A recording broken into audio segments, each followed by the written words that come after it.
இன்றே டவுன்லோட் செய்து உங்கள் ஃபேவரட் ஷோக்களை என்ஜாய் பண்ணுங்க. இதனால நம்ம ஊருடைய பொருளாதாரம் எவ்வளவு வளர போகுதுன்னு பாத்துக்குங்க. இப்ப புரியுது.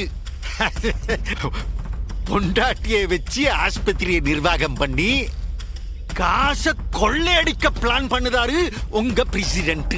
அப்படித்தானே? கரெக்டா? மாமனார, இனி என்ன உங்களை மாதிரி நினைச்சீரா? எங்களுக்கு என்ன காசுக்கு வக்கில்லன்னு நினைச்சீரா? இங்க பாரு மாமனார, ஆஸ்பத்திரியுடைய மருத்துவ நிர்வாகம் மட்டும்தான் மனைவி டாக்டர் பரணி பாத்துக்கிட்ட போறாவ. கோயில் நிர்வாகம் மாதிரியே ஒரு கமிட்டியை வச்சுதான் ஆஸ்பத்திரியுடைய நிர்வாகத்தையும் நம்ம பார்க்க போதும்.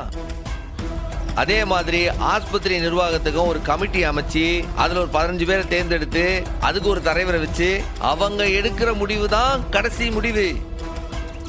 அவங்க முடிவு பண்ணாதான் அந்த ஆஸ்பத்திரியில ஒரு ஊசியில இருந்து மருந்துல இருந்து மாத்திரையில இருந்து எதுனாலும் வாங்க முடியும். அப்படி ஒரு திட்டத்தை தான் போட்டு வச்சிருக்கேன் நானு. அட சூப்பரு. குழுவே ஆஸ்பத்திரியை நிர்வாகம் பண்ண போதுன்னா யாருக்கும் எந்த பிரச்சனையும் வராதுல. அட அருமையான ஐடியா பிரசிடென்ட். ஆமாண்ணே, எப்படி பார்த்தாலும் இந்த ஆஸ்பத்திரினால நம்ம எல்லாருக்கும் நன்மை தான். இந்த ஆஸ்பத்திரி வந்தா நம்ம ஊர்காரங்களுக்கு நன்மை தான். எத்தனையோ உயிரிழப்புகளை நம்ம தடுக்கலாம். அது மட்டும் இல்லாம நம்ம செந்தூர் முருகனுடைய நகைகளை நாம ஒரு நல்ல விஷயத்துக்காக பயன்படுத்தலாம்.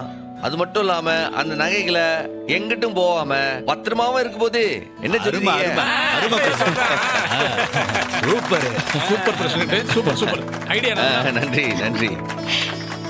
அருமையான திட்டம் பிரசிடென்ட். டேய் அசத்திட்ட. அருமை அருமை பிரசிடென்ட். பிரமாதமான ஐடியா. உடனே அதுக்கு உண்டான வேலையெல்லாம் ஆரம்பிச்சிடலாம். இந்த பாருங்க நாச்சி, இதுக்கப்புறம் நம்ம நிறைய மீட்டிங்லாம் போட வேண்டியது இருக்கு.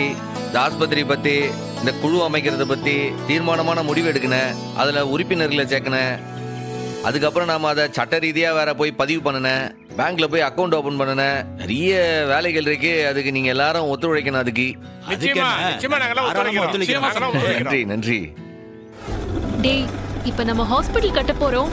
அதுலயும் மல்டி ஸ்பெஷாலிட்டி ஹாஸ்பிடல் கட்ட போறோம். நினைச்சாலே எனக்கு அப்படியே பறக்கிற மாதிரி இருக்குடா. இல்லை, அதுக்குள்ள அவசரப்பட்ட எப்படி? திட்டத்தை முதல்ல நிறைவேற்றுவான். அதுல எல்லாரும் வந்து முதல்ல வைத்தியம் பார்க்கட்டேன்.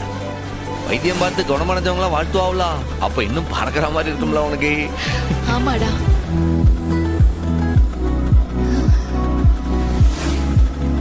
என்ன டாக்டர்மா, என்ன சைலண்ட் ஆயிட்டிய? மூடு மாறிடுச்சு. என்னடா குரல்லாம் ஒரு மாதிரி இருக்கே? என்ன மூடு? Love mood. உனக்கு வீட்டுல தனியா இருக்கும் போதெல்லாம் லவ் மூடு வராது. ரோட்ல போகும்போது தான் உனக்கு லவ் மூடு வரணுமா? ஹலோ, வீட்ல லவ் பண்ற நேரத்துல நீ கடை கணக்கு தான் பாத்துட்டு இருக்க. அதான் அங்க வரல. ஹாஸ்பிடல் கட்டுறதுக்கு நீ ஒரு திட்டம் போட்டு கொடுத்திருக்கல. அதே மாதிரி நம்ம லவ்வுக்கு ஏதாவது திட்டம் வச்சிருக்கியா? என்னல இப்படி திடீர்னு கேட்டுட்ட? ஒரு பழைய திட்டம் இருக்கே, ஆனாலும் இந்த அவசரத்துக்கு அது ஒர்க் ஆகும். அடேங்கப்பா, என்னடா அது?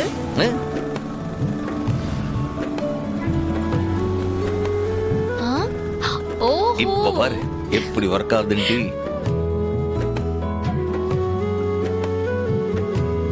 ஆஸ்பத்திரியோடைய நிர்வாகத்தை கோயில் தான் பாத்துக்கிட போகுது. அதனால நாளைக்கு நான் மாறலாம், தலைவர்கள் மாறலாம், தலைமை மாறலாம், இல்ல குழு உறுப்பினர்கள் மாறலாம், எலெக்ஷன் வரலாம். இன்னைக்கு என் மனைவி தர்மகர்த்தாவா இருக்காவ, அவங்க மாறலாம். 6 மாறனால இந்த கோயில் இருக்கிற வரைக்கும் இந்த ஆஸ்பத்திரி நடக்க. Super sir. எந்த விதமான வருமானத்துக்கு என்ன விதமான கட்டணம் வைக்க போறீங்க? அந்த விவரத்தை கொஞ்சம் சொல்லுங்க சார். அதுக்குள்ளயா? ப்ளீஸ், அது ஒரு பெரிய ப்ராசஸ். டாக்டர்ஸ் முதல்ல உள்ள கொண்டு வரணும். ஹாஸ்பிட்டல்ல ஒரு நிர்வாக கமிட்டியை அமைக்கணும். கோவில் நிர்வாக கமிட்டியோட கட்டுப்பாட்டுல ஹாஸ்பிட்டல் நிர்வாக கமிட்டி இயங்கும். அத பொது சொத்தா முடிவு பண்ணி ஃபீஸ் விஷயங்களை முடிவு பண்ணுவோம். அதுக்கெல்லாம் இன்னும் நிறைய காலம் இருக்கு. So please. தவிருங்க, இப்பதான் நாங்க ஒரு சின்ன புள்ளி வச்சு ஒரு திட்டத்தையே போட்டிருக்கேன். இதுல பெருமைப்படுறதுக்கு எங்களுக்கு ஒண்ணும் இல்ல. உண்மையிலேயே சொல்லட்டும்னா இந்த திட்டத்துக்கு முழு மனசோட சம்மதம் சொல்லியிருக்க கோயில் நிர்வாகத்தை தான் நீங்க பாராட்டணும். அதே மாதிரி இந்த திட்டத்தை நாங்க போறதுக்கு காரணமே என் அப்பன் செந்தூர் முருகன் தான். தம்பி சௌந்தரம், தம்பி சௌந்தரம், நான் செத்து போயிட்டேனே, நான் செத்து போயிட்டேனே, செத்து போயிட்டேனே.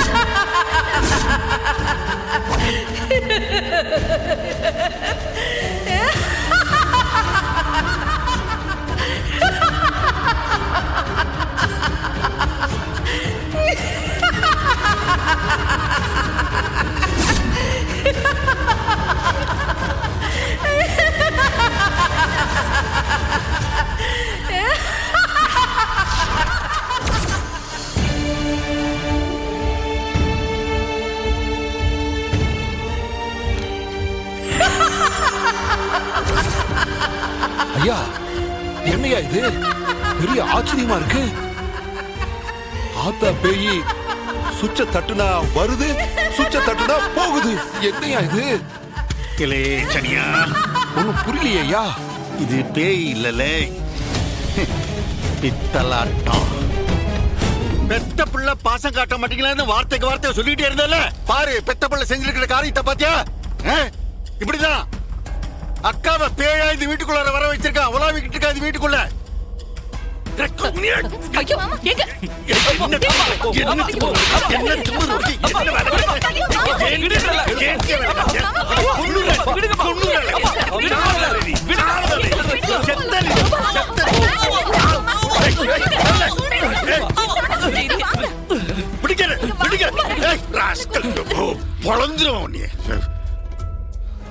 எங்க சும்மா இருங்க. எங்க ஹரியா புள்ள விளையாட்டுத்தனமா பண்ணிருப்பான். அதுக்காக அவனை அடிச்சு கொன்னுடுவீங்களா? மகனாடி இவன்.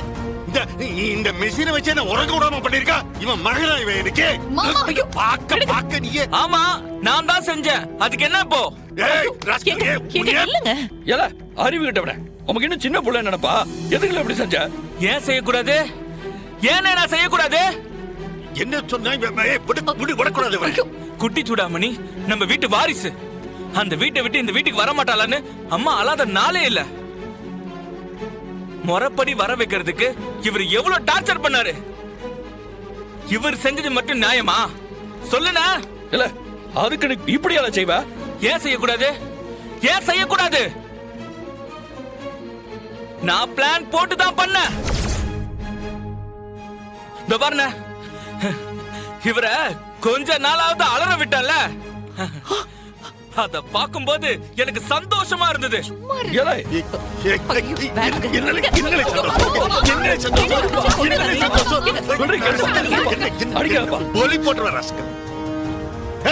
இதுக்கு மேல இந்த வீட்டுல அவனுக்கு இடம் கிடையாதுல்ல. அவன் போனோம், இந்த வீட்டை விட்டு அவன் வெளியில போனோம். அவன் போல அப்புறம் அவன் போனதான் இந்த வீட்டை விட்டு வெளியே போக சொல்லிட்டேன் நான். போல வெளியே. என்னப்பா நீ?